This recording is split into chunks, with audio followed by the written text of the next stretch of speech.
Imagine a place where cannonballs are encouraged, marshmallows are mandatory, and just 5 more minutes turns into all day. That's Veranda Beach Resort on Lake Osoyoos, one of the warmest freshwater lakes in North America, located on the border of Canada in Oroville, Washington. The vibe is delightfully old school, with time spent with family and friends at the beach, on the lake, and under the stars. Sounds of laughter, dogs, and screen doors are the soundtracks of your stay. Rent your own fully furnished cottage with Wi-Fi and all the comforts you need. It's the best of then with all the ease of now. Veranda Beach Resort. Come play, stay, and make memories. Visit verandabeach.com now to book your stay. Hey, it's Brooke and Jeffrey in the morning. You can scroll it later, or better, you can listen live to Brooke and Jeffrey every weekday morning. Big fun, real moments, the laughs that make your day. Your station, your city, right now. That's called radio. In Seattle, that's called Moving 92.5. Don't ask me to talk.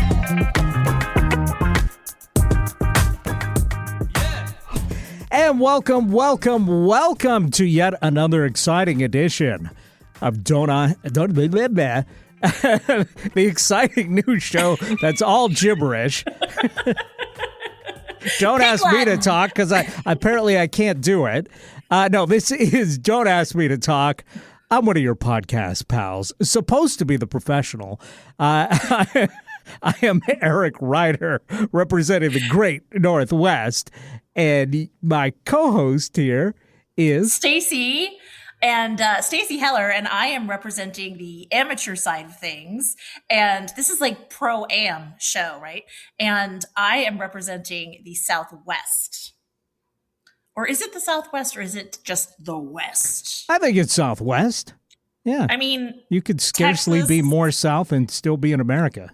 It's true. It's true. It is very true. Yeah, and I am so excited for today's show. I got to tell you. I'm always excited about the show. I mean, we have fun every week, and we've got kind of a controversial topic that's going to be just nothing but hot takes.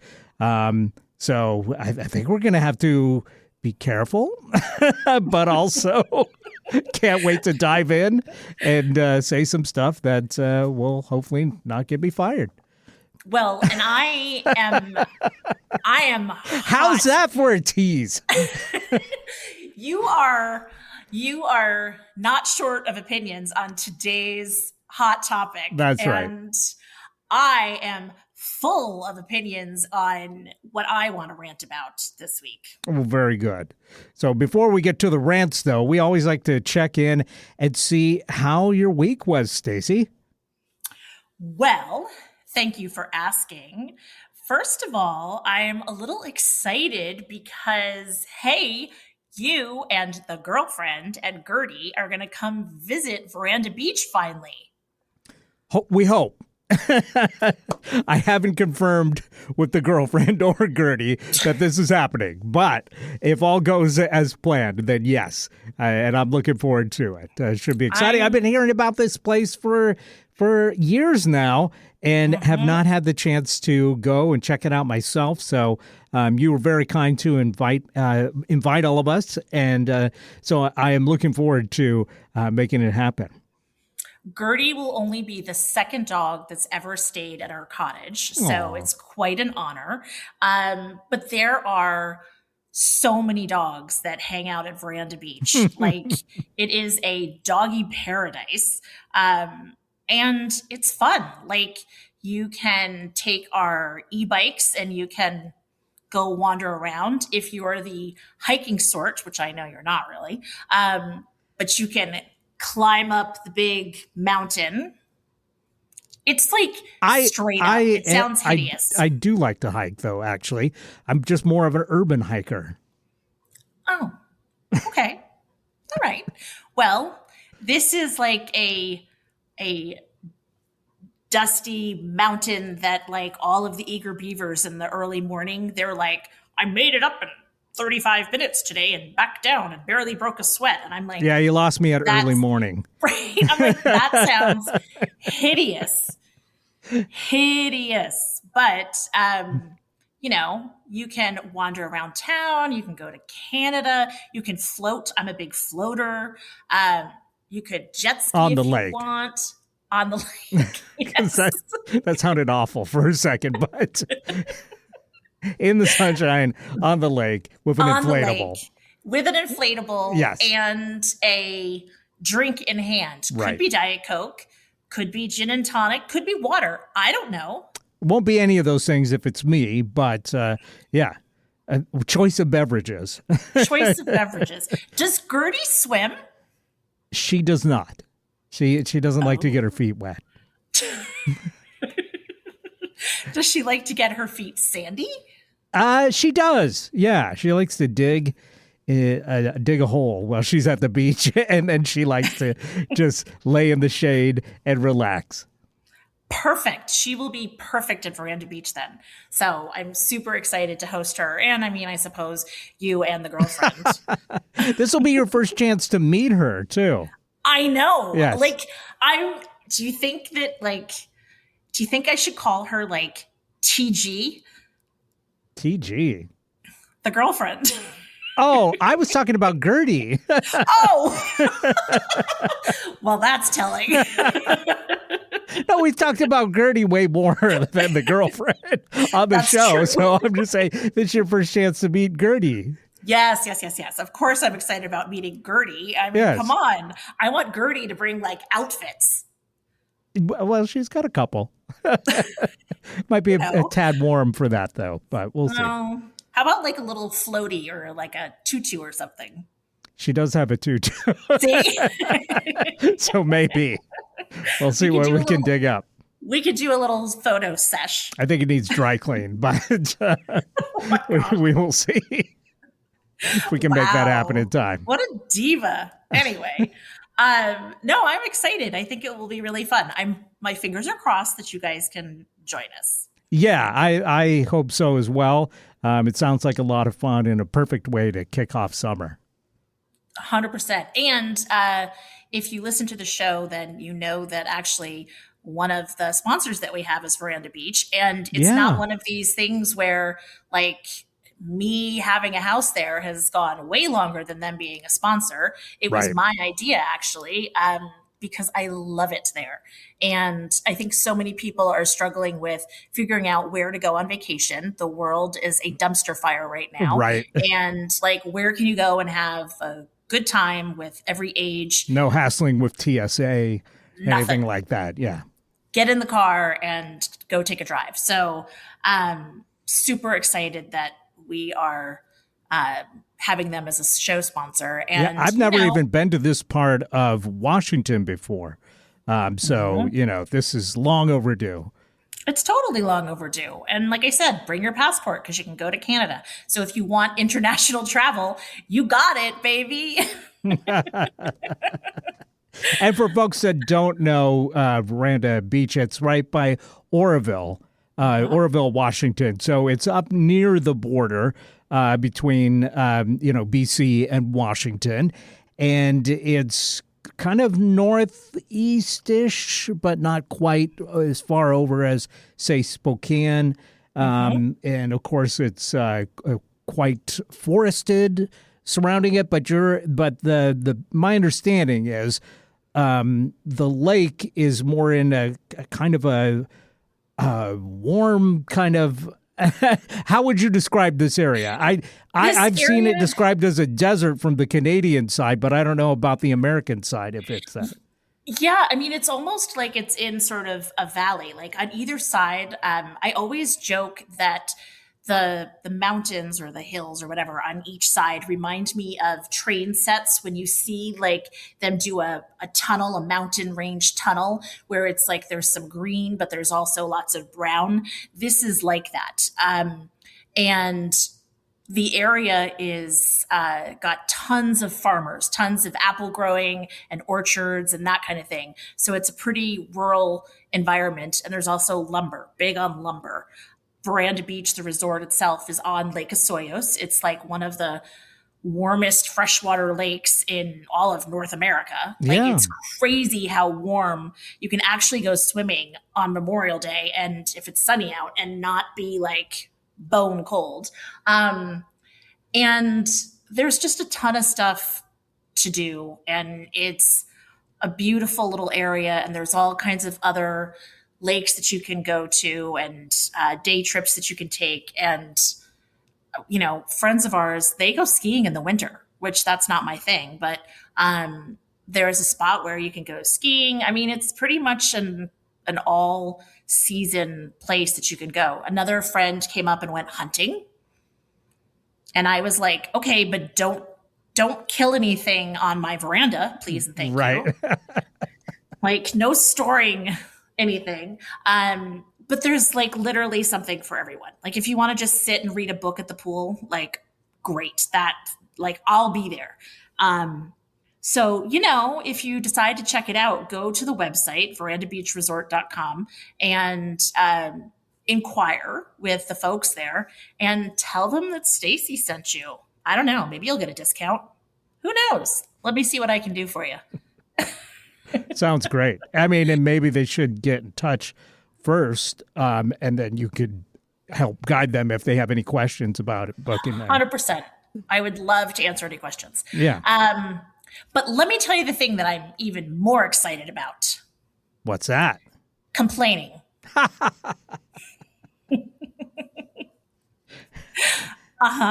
It's rare you get the chance to do that. I mean, Pete's always like, wah, wah, wah, wah, wah, wah. Okay. I have 2 weddings to go to, one in July on the East Coast, in Connecticut, and that's going to be formal. And then another one in September on the East Coast in Maine, also formal.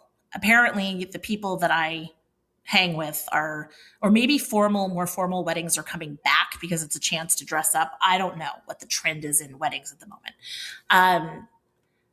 But I will tell you, finding a formal dress, like, first of all, for a woman, for a guy, let's, like, hello, put on a suit, like, you're done. And honestly, these days, the suit doesn't even have to match. You could probably just wear a nice pair of pants and a blazer, and you'd be able to get away with it. But for women, like, this just sends us into a crazy state of mind. For young women, they're like, oh my God, I get to go out and I get to get a dress, and this is going to be so great. And, like, what should I wear? But if you were, say, I don't know, I'm just saying, like, if I have a friend who's 56 and who's a bit on the bigger side, I don't know who I'm talking about, trying to find a dress. I went shopping this weekend to La Cantera, I think it's called, which is a, like, shopping mecca in Texas, in San Antonio, next to Six Flags theme park, which was perfect because while I was shopping, I was hearing screams in the back of my consciousness. Whee! No, more like, ah! And that was just the ladies that was just the ladies at Dress Barn next door. Right, exactly. That was just from the second dress I tried on. I will tell you, first of all, go into a regular store if you are a bit bigger. And I'm not being self-effacing, like, just so we're clear. I'm just being just transparent, right? Try going into a regular store. No, I'm sorry. There is nothing that is going to fit you. And so then I was like, well, let me go into Nordstrom. Okay, coming from the Pacific Northwest, this was basically like the 7-Eleven of Nordstrom.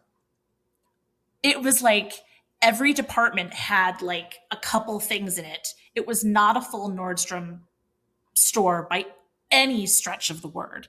And so they had nothing. So I was like, all right, you're dead to me. I'm out of here. Pete said, do you want to go to Neiman Marcus? And I was like, in this economy? No, forget that. So then we went to Dillard's. Okay, never been in a Dillard's. I think Dillard's is maybe Midwestern.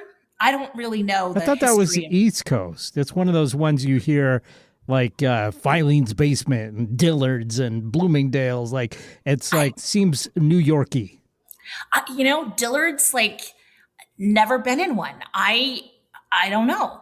But I'll tell you what, Dillard's had a whole section, it should be East Coast, an entire department that's Lily Pulitzer. Now, that's adorable, and I grew up like Lily Pulitzer, all the bright colors and the crazy patterns and stuff. But Lily Pulitzer is also discriminating against women who are heavier because you think that there's A, any give in those cotton fabrics, and B, any sizes over 8? Pfft, please.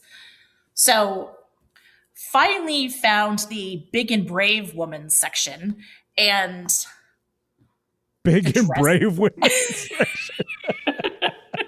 And by the way, I just found out that Dillard's started in Arkansas. Oh, okay. Of all places. So I was way off, but yeah. There you go. Okay. The more you know. Yes, I found the big and brave because these days it's pretty brave of you to be big. And the dresses that I tried on, first of all, I tried one that was like the Jolly Green Giant green color, which I loved. Like, I'm saying it like it's a bad thing, but of course I was like, oh, I love this. It looked like a dress that I wore to my 8th grade dance. It had a balloon skirt and like shoulder pads and a waist that cinched in. If I can find a picture of it, I will send it to you, Eric, and I will share it with you. It's like I was more of a lima bean than a green bean.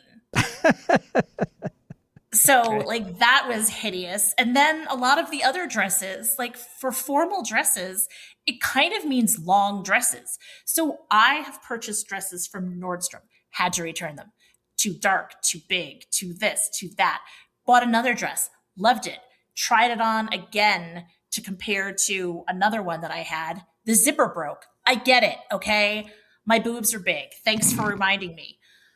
Then I had to order some dresses from England because I found a dress that worked, but all of the colors were way too dark for a July wedding. So they came all the way from England so that I could freaking get some more options. I have had in and out of this house no less than 11 dresses for this wedding that I'm not even a key player at. Well, here's what I don't understand is you have been buying dresses for decades now. How do you not have a dress already ready to go? First of all, I like to keep it spicy and fluctuate in my weight so that nothing ever works when I have it. So there's that. Okay. And then secondly, I'm used to like an afternoon wedding or like a sort of cocktail hour type thing where you can wear more of a shorter dress and not something as formal. And like for some reason I have it in my head that I need to wear something that's a little longer. I don't know. I mean, it's crazy. My ankles are my best feature, so I'm going to have to get this thing shortened anyway so that everyone can look at my ankles and be like, oh, okay. I mean, I'm just going through a fat moment, okay? Even the eye doctor that I went to this last week was like, okay, so your prescription's gone up a little bit, so there's that. And also, hey, your hooded eyes, we could do something for that. And I was like, Wait a sec. This is the eye doctor or the eye doctor? the plastic surgeon eye doctor? No, this is the eye doctor.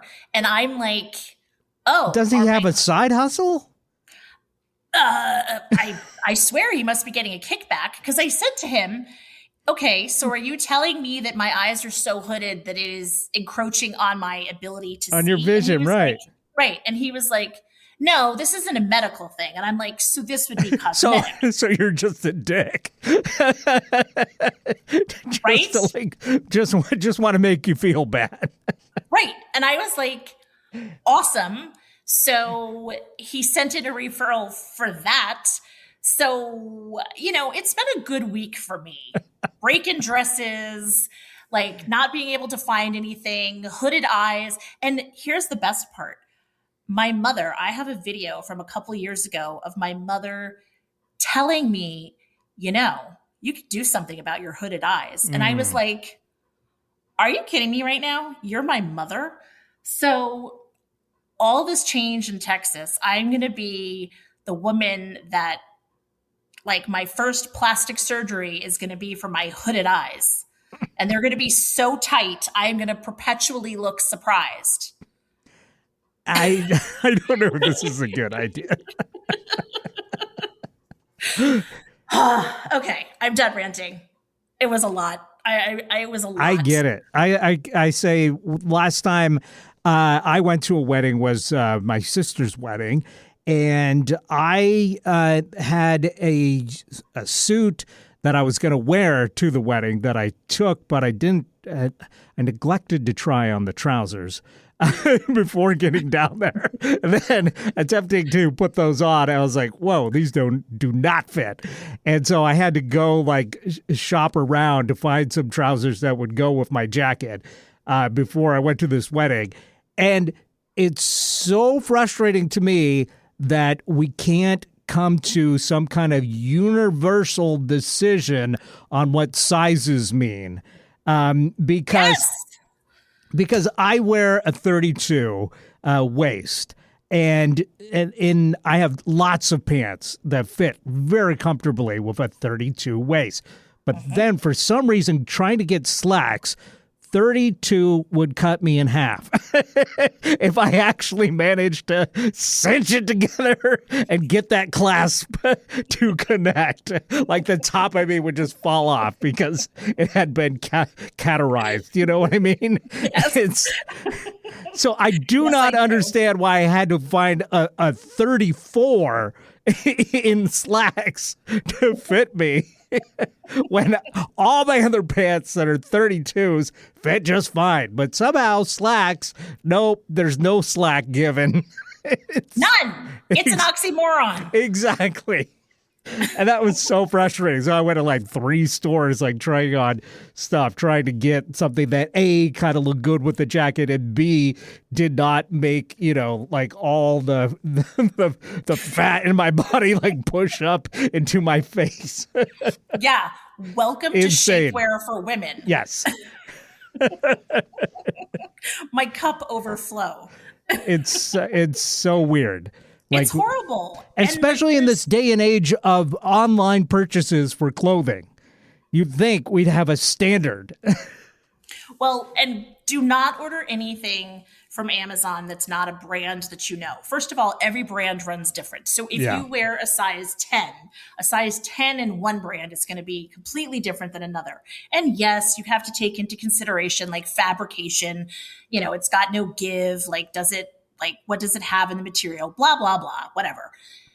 It drives me crazy. If you order something that like is trending on someplace, you're like, oh, that's so cute. And you find out it's from some janky, like, IKEA sounding brand that is just a bunch of random letters that they're selling from a warehouse. The idea of the sizes, like I can order a XXX and it would maybe fit my size 4 daughter. Maybe. Like, what is that sizing? Like, yeah, because it's for Chinese people. Right. And so it's being imported over here. But they don't change the size to American sizes. I need to shop at sumo.com. There you go. Like a sumo safari for women. We've got all the fashionable colors of diapers Exactly. at sumo.com. Exactly. So anyway. All right. Well, rant's over. How are you?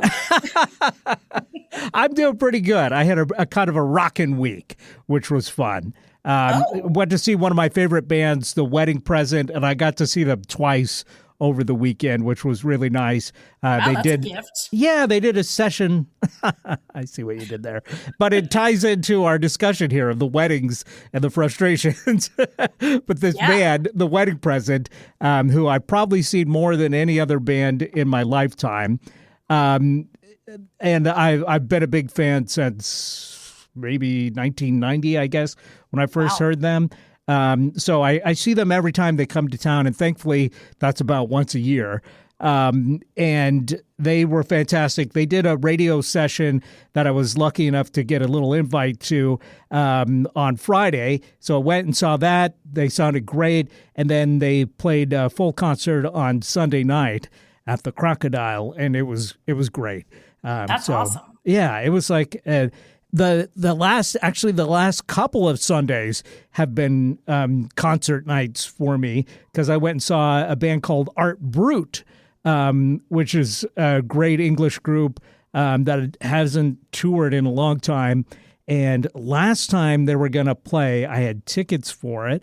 But then I got a call while I'm driving to the concert that one of my coworkers here at the radio station was quitting. So I had to go abandon the concert and come over here and fill in for that night. So I hadn't seen him since, and that was like back in 2009, maybe 2010. Wow. Yeah. So it was really cool to see them again, and they sounded great. So yeah, it's like way more rocking than I've had in a while, but it was nice to feel that again, to experience it again. Yeah. I mean, we were talking about good date ideas, right? And we talked about doing what's authentic to you. That totally makes sense that you would go do that. I don't know if you took the girlfriend or not, but nah, still. She's not interested. You dated yourself. I think that's healthy. Yes, but I did bump into friends that I haven't seen in a while. Yeah, if you go to enough shows by yourself, you start developing friendships with people that also go to shows by themselves. And so it's kind of cool when you all agree on a particular concert. So that's cool. Yeah, good all times. Right. Anybody tell you that your eyelids are heavy?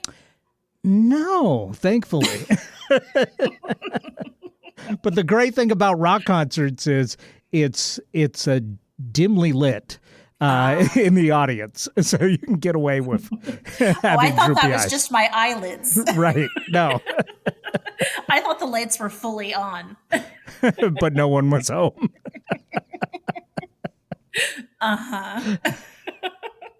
Well, that's fun. Yeah, so I can't really complain about my week. It's been pretty decent, I think.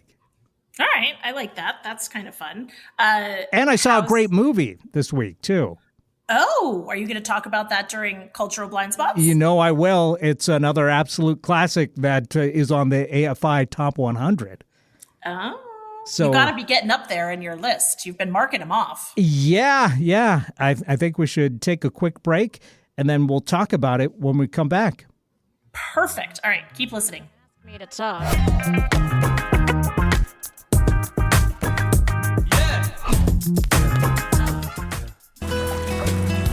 Imagine a place where cannonballs are encouraged, marshmallows are mandatory, and just 5 more minutes turns into all day. That's Veranda Beach Resort on Lake Osoyoos, one of the warmest freshwater lakes in North America, located on the border of Canada in Oroville, Washington. The vibe is delightfully old school, with time spent with family and friends at the beach, on the lake, and under the stars. Sounds of laughter, dogs, and screen doors are the soundtracks of your stay. Rent your own fully furnished cottage with Wi-Fi and all the comforts you need. It's the best of then with all the ease of now. Veranda Beach Resort.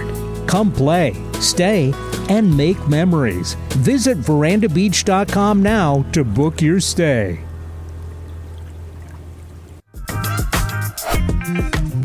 And we're back right here on Don't Ask Me to Talk. I'm still one of your podcast pals. I'm Eric Ryder. I'm the other one. I'm Stacy Heller. Welcome back to the show. Thank you. Oh, you're welcome. And it's nice to be welcomed. I wait, you were probably talking to our listeners, but nevertheless, it's a good feeling to be wanted. It is a good feeling. That reminds me of the Violent Femmes. Yes. Please, please, please do not go. Exactly. Which, please, listener, do not go, because this is like our segment. This is, dare I say it, the anchor store of this mall. Are you saying that cultural blind spots is kind of the Mervins of Don't Ask Me to Talk? Maybe. In that it'll eventually just go away and nobody will talk about it anymore? God, I hope not. Well, nevertheless, this is the segment we like to call our cultural blind spots because of our, I can't say that we've had the best pedigree when it came to watching like huge cultural things that have made an impact either critically or, just with popularity. We tend to shun those things for whatever reason. And then eventually we decided, hey, why are we shunning these things? Let's try and actually be a part of the culture. And so we've kind of redressed that by watching some of the all-time great movies and some not so great. But they have definitely been things that had some kind of cultural impact. And this last week was no different for me. But I always like to check in first with you and see if you crossed anything off your big list of cultural blind spots. Well, it's funny. You sometimes go by the AFI list, which is the American Film Institute's list of 100 movies that have had some kind of an impact on cinema. 100 greatest American films of all time is what they say.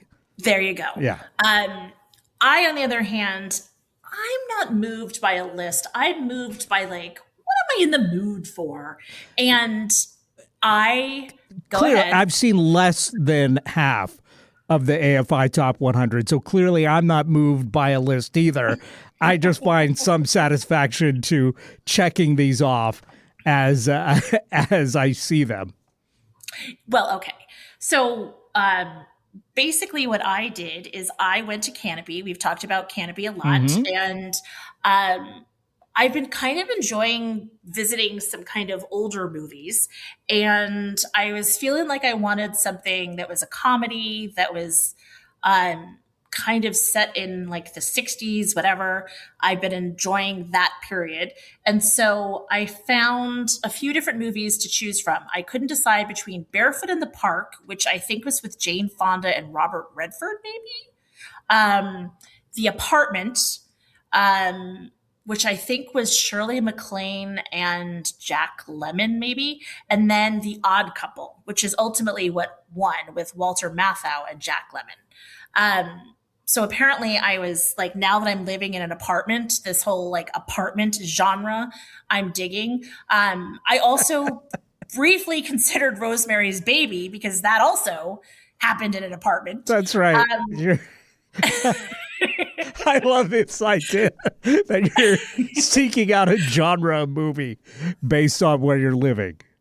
I'm just saying, yeah. Like all of these are movies that when I read like the description, it was like, this young couple living in an apartment as a newlyweds. And then it was like The Odd Couple, like Felix moves into Oscar's apartment. And then literally the name of the apartment. So I was like, I see a theme here. So anyway, watched The Odd Couple. And I had watched this show. So The Odd Couple would go on to become a It was a TV series. Show. One of the few series that were adapted from a hit movie that actually became a hit in itself. There's like The Odd Couple, there's like MASH, and then like 1,000 failures after that. Yeah, and it started out, I think, as a play written by Neil Simon, and then became a movie, and then became the TV show, famously with Jack Klugman, I think that's what his name is, and Tony Randall. And so as a kid, I had watched the reruns. And I don't know, it always sort of like made me chuckle and whatever. So I decided to watch this. And okay, first, there's some things that I want to talk about. One, he had Oscar as a newly divorced sports writer. Played by Walter Matthau. Yep. Who was a national treasure. Totally. Yep. He had an 8-room apartment. What? I was like, what? Are we counting closets? Like, I'm like, what the? Yeah, an 8-room apartment. And it was mentioned a couple times. And Wow. I was like, okay, but he made Felix sleep in his Where is it bedroom. set?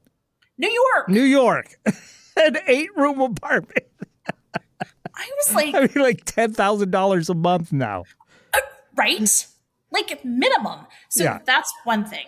Second thing is, at the beginning of the movie, it could be like this is a trigger warning for anybody that is like gets triggered by talk of suicide. Felix is kicked out of his home with his wife and his 2 kids, and she can't take it anymore, so she kicks him out, and he sends a telegraph like suicide note, like that's it, I'm gonna off myself, whatever. And he goes to a hotel, and the hotel is $5. It's obviously not a nice hotel, but I'm like, $5? Like, not that much time has passed for when this movie was made. Like, boy, times have swiftly changed. And what stops him is that he puts his back out while he's trying to get the window open. And he is very well played. Like, Jack Lemmon is really good at these characters that have all of these little like twitchy idiosyncrasies. Very elastic in his physical comedy and just the looks that he has, and they play off each other so well. In the movie, they meet up with the Pigeon sisters, and the women are like, Oscar thinks that Felix is a sad sap for constantly crying about his wife and his kids. And meanwhile, the sisters are like, oh my God, it's so nice to see a man be so vulnerable. And of course, in the end, who does he go to stay with for a little bit? The Pigeon sisters. That's right. Felix gets the girls. It just was an interesting look at a bunch of buddies that play poker, that are worried about their friend, and the dynamics between the 2 guys. Like, even more so than just the whole odd couple trope, even just the guy thing, where on the one hand, they're like, sure, I'll eat the sandwich that has brown stuff and who knows what it is. But then on the other hand, they're like, ooh, Felix makes such a nice BLT. Like, when given the option, like, the men notice these things, but like generally they're like, yeah, whatever. They don't care. It was very fun, and a different time. I now want a TV that's on wheels, because the TV was like on like a rolling cart, and I was like, to be able to move a TV, like, oh, I'm eating dinner, let me put it over here, and now I'm lying on the couch, or I want to bring it in my room. I'm like, that's a must have. It was fun. It was fun. All right. So you recommend the I Odd do Couple recommend. from It's 1968. fun. All right. It's totally fun, especially if you are like of a certain age, you're going to enjoy it. And especially if you watch the TV show, then you can see the OG. How did it, I mean, did the attitude, was there anything in there that made you like cringe, or do you feel like this is aged fairly well, all things considered? Keeping in mind it's made in 1968 and set in 1968. Yeah, I mean, honestly, I thought that the stuff was pretty modern. I mean, like the sisters, one is a widow, and she was like, I was divorcing the guy anyway. So there was divorce, there was talk about like jobs and those relationships and the complicated like father-kid relationships. There wasn't anything that was too, I mean, there wasn't really people of color in the movie. But I think that like how this was set and the group of guys, that sort of makes sense. He did go at one point to like a go-go bar, and apparently one of the go-go dancers was Liza Minnelli. Like, she gets a credit. And I was like, okay, like, blink and you miss her. But no, I think it aged pretty well. It was probably considered pretty darn progressive at the time. Interesting. All right. Well, I always like that, that contrast between now and then when, watching old movies. And okay, so it sounds like one I'm going to have to add to the list, I think. Yeah, it was good. It was fun. What about you? What did you watch? Well, I watched one that is on the AFI Top 100. Now I can say I've seen 48 of the 100 greatest movies of all time, according to the AFI. So I'm making progress in that little project. And this one is definitely one that has had a big cultural impact. But it's also one that I don't think people necessarily recognize from the title. But they would definitely recognize it from one of the most famous lines in it, which is, "Badges? We don't need no stinking badges." Isn't that Cheech and Chong? No. It's from the, I mean, they might have parodied it because a lot of things have parodied this scene in TV and in film and stuff. But it's like one of those ones that is misquoted, like the line from The Empire Strikes Back, where Darth Vader never says, "Luke, I am your father."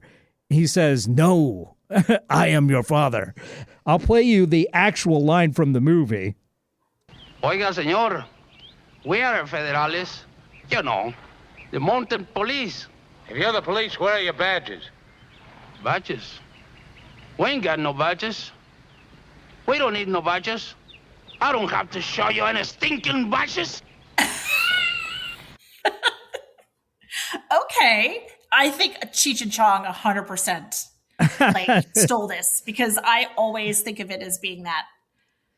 Interesting. Okay. So what's this movie, by the way? Okay. So The Treasure of the Sierra Madre. It's a 1948 movie. It stars Humphrey Bogart, John Huston, Walter Houston, Tim Holt. And it is an absolute classic, kind of a noir, but it's set in Mexico.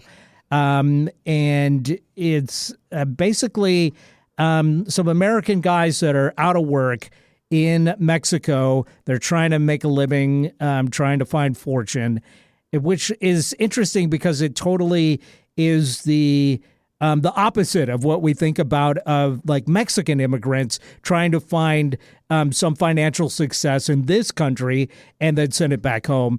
In this film, and at the time, it's Americans down in Mexico trying to have some kind of financial windfall so they can send money back home. Well, look at that. Isn't that a switch?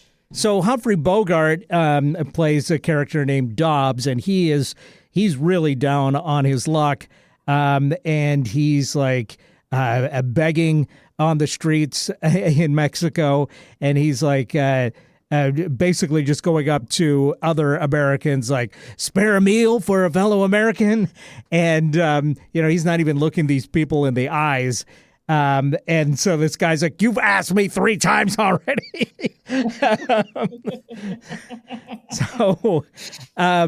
But basically he ends up getting a little bit of money, and then he stays in a flop house.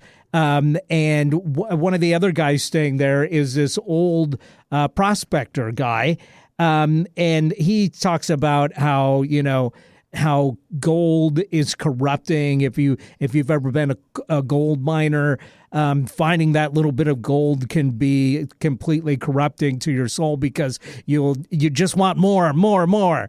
And Humphrey Bogart's character is like, "Nah, that wouldn't be me. I'd only go for the amount that I need, and what I set out to get. I would never fall into any of these traps." And the guy's like, "Yeah, well, we'll see." And then him and his friend, played by Tim Holt, who plays a character named Curtin, they decide to, hey, maybe we should go try and find some gold in them hills. So they get the old prospector guy, because neither of them know anything about gold mining. And then they go into the mountains, and they actually do find a vein of gold, and they start mining it and stuff.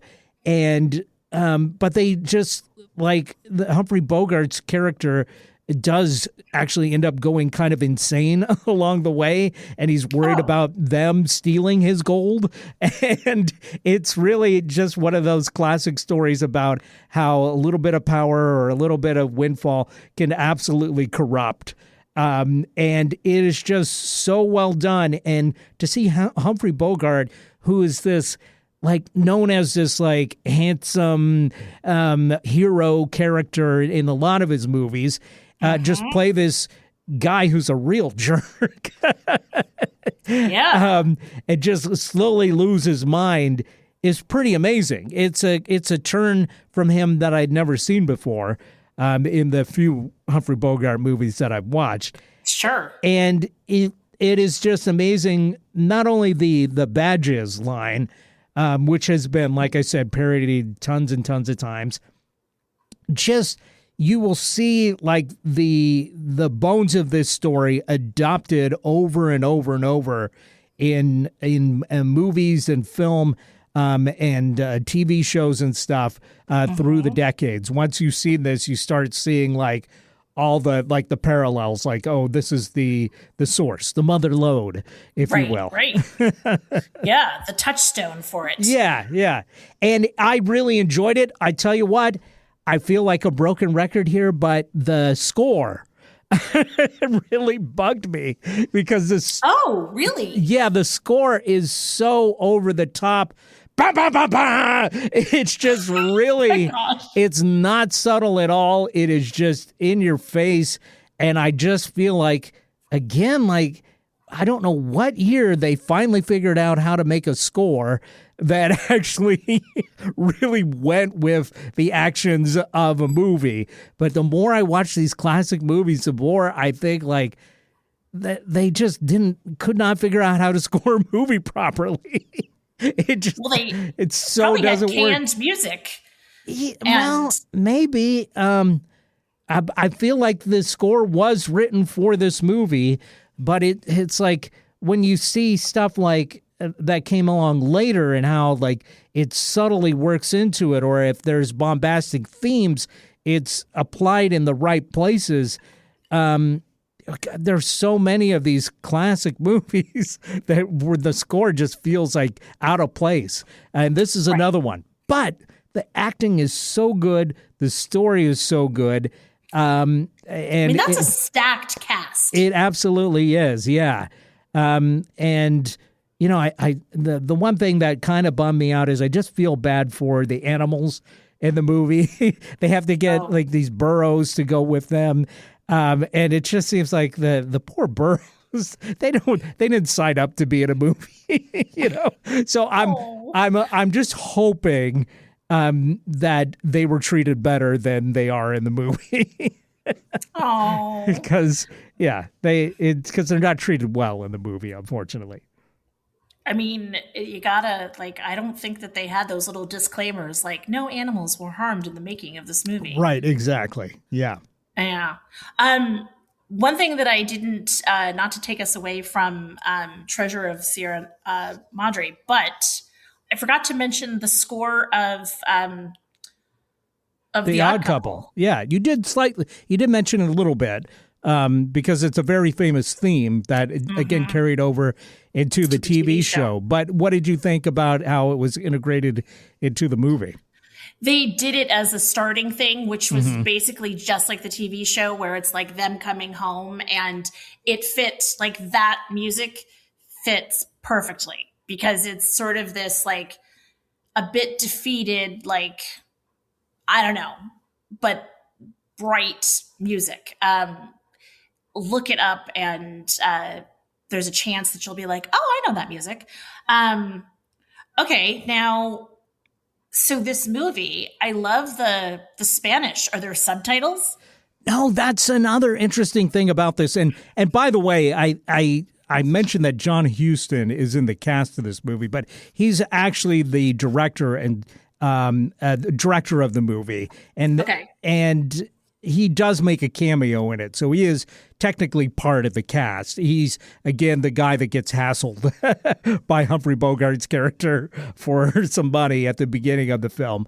But he is the director, and he managed to convince the studio to let him film this in Mexico. So it's very realistic. It does not for a second look like this is just a set in Hollywood. You know, it's not a back street. It's not, all enclosed. It's all outside.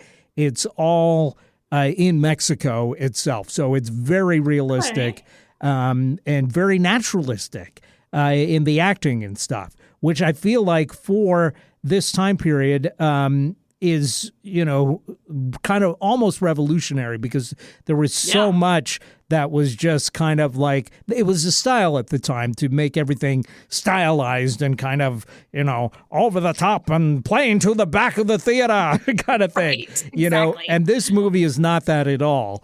And so it really stands the test of time, except for the bombastic music, like I said. But yeah, I highly recommend this film, and I feel like I should have watched this earlier because there were so many things like immediately that click in your head, like, oh, that's where that came from. Once you see it. Right. Yeah. That's one of the things that I'm loving about this whole cultural blind spot thing that we're doing, that you find, as you say, like that mother lode of like where it came from, and you see how much it's impacted or tickled other people that they've incorporated it into something. Yeah. Yeah. So, well worth watching and so interesting. To me, it's not political in any stretch, but just to see the difference in, like, how the idea of immigrants in this country, and we have been those immigrants ourselves, and it's a universal thing, and then I just feel like it gives a little more understanding. I'm not articulating that point as well as I'd like to, but we're always trying to just not be political on this show. I know. But at the same time, you can't help but kind of see the parallels with the immigrant story there. 100%. Absolutely. I love it. I mean, you know what? Like, learn every day, right? Absolutely. Yeah. So I'm trying to think if there was any other. I'm still watching Malcolm in the Middle. I'm on season 2 of that. Yes. Okay. Blasting good through for that. you. And it's still holding up as a great comedy series. And I also can recommend, again, Malcolm in the Middle, the original series. Still haven't seen the new series. So, but yeah, that's my stuff for this week. How about you? Anything else you wanted to throw in before we go to break? I have not had control of the TV much because it is basketball playoffs. And so, which, by the way, that came from somewhere. Somebody at one point said playoffs. It's a sports reference. I don't know what it is. And so we're in playoffs, and the Spurs, I don't know if they won last night or not, but the Spurs, which are local to San Antonio, in fact, we saw Spurs Jesus again on Sunday because, it's the day with the Lord. And so that's been kind of fun. People are really, really into it around here. Just like I think people are always into their hometown teams. Nice. We just don't have basketball anymore in Seattle. So. Yes. Oh, one other thing I'll mention is DTF St. Louis, because that seems to have been one of those series that have kind of caught fire culturally as well. And I did watch that. It's on HBO Max, and it's really good. Totally not what you would expect from the title and maybe even some of the advertising for it.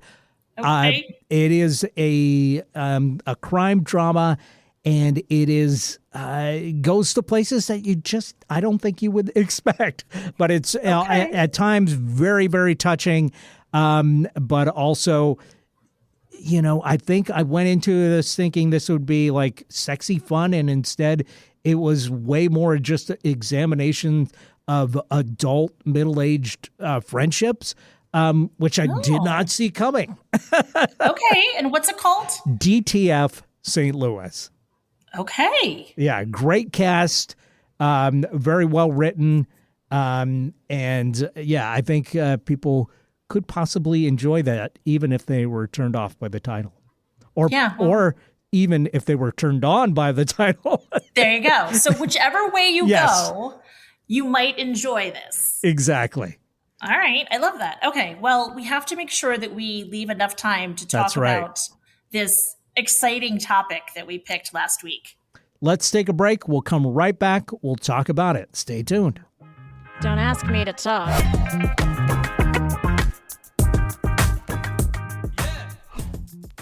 This is Eric Ryder reminding you to follow us on Facebook. We're at Don't Ask Me to Talk, and we're on Instagram, again, at Don't Ask Me to Talk. We'd love to hear from you, so check us out on social media and leave us a comment. Leave us a like. Remember, you can always email us directly at asking@don'taskmetotalk.com or leave us a voicemail or text at 475-999-2726. That's 475-999-2726.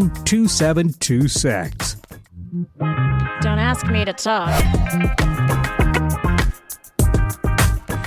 And we're back right here on Don't Ask Me to Talk. I'm one of your podcast pals. I'm Eric Ryder. Hey, I'm the other conversational co-host. I am Stacy Heller. Yes. Welcome back. Thank you. Thank you very You're much. welcome again. I love it when you welcome me back. It's really nice. And hey, Eric, thanks for listening. Yes. Well, of course. It's my really pleasure. appreciate it. So and thanks to the other tens of listeners that listen to us. Yes. Well, this is the part of the show where we talk about our top topic or our great debate. We've got a little thing called the Wheel O Topics where we list a bunch of different topics and then we pick one randomly each week to talk about on the next week's show. Last week, it came up with M height versus female age. And you're the one that lists these topics on the Wheel of Topic to begin with. I always like to find out what the inspiration was. What was that little kernel that made you go, hey, that would be a good topic? What's the backstory here, Stacey? Well, a couple things. First of all, I feel like there's two topics here. I feel like we have to talk about height for men versus women, and then separately age for men versus women. So I'm going to put age maybe as a separate topic on the wheel. And we're going to today talk about height. Okay, I feel like so we're whittling it down then. We're whittling it down because this came up. One of my sons was talking about like the dating apps and this kind of thing, and how I think he's like 5'8" or 5'9", which for our family, we are a short people. That's actually tall. We're like, oh my God, he's gargantuan. And so he's like, if you put that down though, like women just automatically are like too short, forget it.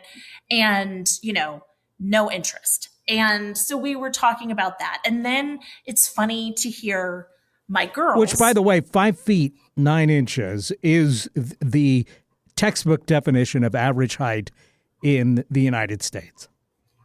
Right. However, then you get to my daughters, one of whom is like 5 foot nothing. So honestly, like she doesn't care if you're even 5'5", she's like, oh my gosh, you're so tall. That's crazy. Our other daughter is like 5'3" and a half, apparently, is the average height for American female. Okay. Our other daughter, I think, is like 5'4" maybe. And she totally is somebody that likes to date a tall guy. And so it just is interesting, like a height for men versus women. Pete and I are the same height. We're both 5'5". When I think of things that I wish were different about Pete, maybe when I was younger, I wished that he was taller because that was more superficial. But now I wish he could dance. But it's just so interesting how there's like so much pressure for guys to be taller. Like Prince famously wore lifts in his shoes because he was a short dude. Bruno Mars wears like lifts in his shoes because he's a short dude. I don't know. I think it's Prince was hard. 5'2".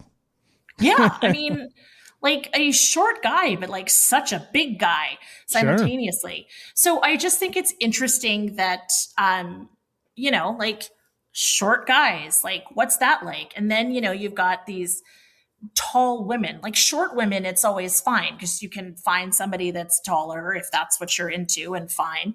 But then it's got to be hard for tall girls out there. Sure. Like, yeah. I mean, it's just height is such an arbitrary thing. It's like playing the game of war, right? You just need to be a higher number than I am. Yeah, it absolutely is. But it is one of these weird things that women have fixated on in the way that, say, men have fixated on breast size. It's exactly the same thing. And maybe there's some like a genetic drive in us for, oh, well, that means that they're going to bear more children or something like that. But in this day and age when that's, ridiculous, we know that it doesn't matter if your kids are taller. They're still going to survive, as long as you feed them. You know what I mean? It's not like they're out there, having to hunt bears anymore. So all that stuff is ridiculous, and we just, seems like we can use our intelligence to get past it. But I get the same thing. The idea is, what gets you excited. But also, I feel like you should be able to have a little switch in your brain that goes, oh, yeah, I'm just using my monkey brain here or whatever. Right. Think beyond that. Well, and the height thing even seems different to me than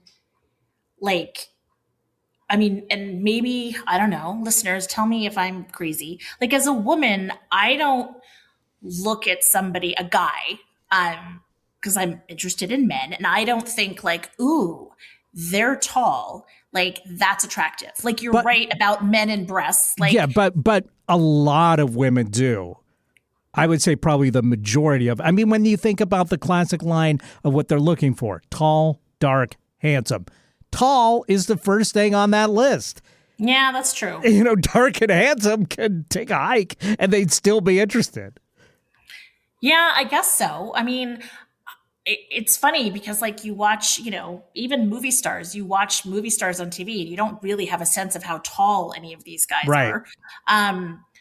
But you're right. It is the first thing that's listed. And I do feel like, though, it's like mostly women just want the guy to be taller than them. Like there's something weird about like anti-feminist about like, I want to look up to my man. Yeah. No, I get that. Yeah, it is one of those things. But at the same time, there's 5'1" women that only want to date a guy that's over 6 feet. Which is crazy. Yeah. Like, you're going to have to climb up this guy. Yeah. And that's what they want. Yeah, which is crazy. So there's maybe some daddy complex in that. I don't know. And maybe there's some deep down mommy complex in guys that are like, want big breasts in women. You know what I mean? There could be some deep psychological thing to both of these things that we, aren't qualified to. Yeah, I mean, this may be a deeper dive. Yes. Like, yeah, for sure. Because it is interesting. Like, there's that stereotype of, and I think you brought this up last week. I don't know if we were still recording, but you brought up the idea that, stereotypically, women of color will get mad if a man of color dates a white woman. Like, come on, man. Like, there's limited good guys. Like, don't take ours. Right. And I don't know if that's entirely true or not. It's just something that I've heard. Absolutely. Yeah. It's totally a stereotype that like is out there in the universe. Mm-hmm. I'm not promoting it or saying it's true. It's just one of those things out there. And I would say it's the same th'ing with like short women. Yes. Like, no tall guys. Go date a tall girl. Yes. You got to save some of those, 6'3" guys for the, straight women that are in the WNBA. Now, I realize that's only a portion, but still, they need love too. Yeah, I mean, it's just interesting that it's like how tall you are has such a key role in how attractive you are. And right. And the other thing is, you don't know what 5'9" really looks like. You know what I mean? Women just, if they don't see 6 foot, it's like 6 foot is the magic number. Yeah. And, and my son is just not willing to lie. And he's like, it's brutal. Telling the truth on these dating things. He's we know already from an earlier topic that he is willing to lie. No, this is the other son. This is the different one. Okay. No, he's absolutely willing to lie. Okay. That other one. I see. No, this one is will not lie. Okay. He takes after his father. Fair enough. No, I think he's right. He's right to not lie, because there's nothing more awful than that disappointment when you meet somebody in person and you have exaggerated something about yourself to get more attention, and they're just like, oh, Right. I imagine. I would never, of course. Never. Make up something about me to get more attention. Of course not. But this does make me think, because I'm 5'7", and I feel like that's fairly average. Now, 5'9" is exactly average, but I don't feel like. I feel like 5 feet, okay, that is short, Mm-hmm. But if you're over 5'5", I feel like that's an average height. And there's tons of guys that are my size or shorter than me. So it's not like I feel like I'm a real outlier. But when it comes to the tall, I'm definitely not tall either. Mm-hmm. So I do feel like I've had some of that discrimination from women shorter than me. Well, then I'll turn around the question. And have you ever been interested or attracted to a woman who's taller than you? Yeah, once or twice. Yeah. I had a girlfriend in high school that was taller than me. Okay, look at you, equal opportunity dater. Because I do think she was a basketball player too. Hey, look at you. Yeah. But I do think that we broke up because she started dating a guy that was slightly shorter than me who had a name that was very similar to mine. No way. Yes. Wow. She has a type. I guess. Yeah. It was weird. At that was weird. That is kind of weird. Wow. That's really weird. But I do think that if you are a tall guy, I wonder if you look for somebody that's, shorter, or if you want somebody that you see eye to eye with. I don't know. Tall people out there, I think for guys, typically, they are looking for somebody their height or shorter, but they're not looking for oh yeah, I gotta get a shotty that's that's short, a foot underneath me that can climb me like a tree. My little spider monkey. Yes. Yeah, but women are definitely, in general, looking for that. They want somebody that towers over them for some reason. And it's the same thing. Like I said, it's like guys looking for that big set of breasts because, that's what excites them. But the thing is, we look at it differently in society. A guy's like, oh, yeah, I need big bosoms, and they may use different language than that, but then we look at that guy as being oh, gross, what a pig, Right. But a woman oh, I need a guy that's 6'3". We never think oh, she's shallow, even though she's just as shallow as the guy looking for that gal with big bosoms.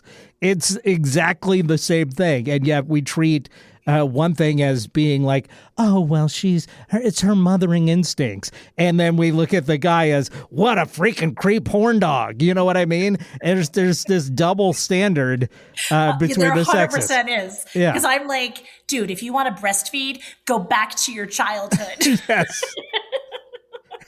And you're right. Like, it's totally like, I am so guilty of being like, typical short bald guy dating a woman that's like got huge breasts, or she gets a breast implant because he's got the money, like, please. And yeah, I'm 100% guilty of throwing shade at that guy. But it's the exact same thing. It's just like they have a particular thing that they like, and it's just completely shallow. But, one side is looked at as, and this is like a bigger thing, I think, that like women's desires are always looked at as like being like for the greater good, whereas men's desires survival of the fittest are looked at as. And yeah, exactly. Yeah. A woman and that wants to have a baby. Oh, she's desperate to have a baby. Oh, it's her mothering instinct has kicked in. A dude is desperate to get laid, and, what a creep. But it's the same instincts. It's just different hormones working in slightly different ways, but again, trying to accomplish the same thing. And we just have this, double standard. Yeah, I guess so. I mean, not that men have not had the advantage in many, many, many, many, many things. Yes. for thousands of years. I'm just saying in this one case, there is a double standard there. Well, I suppose it's if we're speaking of like the natural order of things, it's why like with, this is going to sound weird, but like in nature, like typically the male animal, like you think about the peacock, right? The peacock is the one that's the beautiful bird, right. Or like with ducks, because they're like, they can't rely on their brains. So they have to be like, I'm so pretty. Like, hey, pay attention to me, girl. Yep. And, the woman is then like, okay, you're pretty fine. Those tall, tall feathers. And then they go and they have a baby. True enough. Well, you know what? We could rant about this for much, much longer. But unfortunately, we are out of time, and we got to figure out what we're talking about next week, unless you just want to hop on the female age thing and follow this up. Yeah, so I kind of do actually, because I think about the whole like cougar idea, and there's another movie that I had thought about watching is Harold and Maude. Oh, yes. And so a relationship between a much older woman and a much younger man. Mm-hmm. Maybe not even an adult. I'd have to look that up. And let's talk about that. Like, obviously consenting adults, but like the whole young guy versus young woman dating thing. Let's talk about it. I mean, it's constantly in the news even. So, and that is a hot topic. Let's do that. Yeah. All right, we don't even need to spin the wheel. So everybody, we've got another hot topic for you. Love to hear your thoughts on this. Just shoot us an email asking at don'taskmetotalk.com. We love hearing from you. All right. Have a wonderful week, everybody. Thanks for listening. Thanks, everybody. Bye. Talk.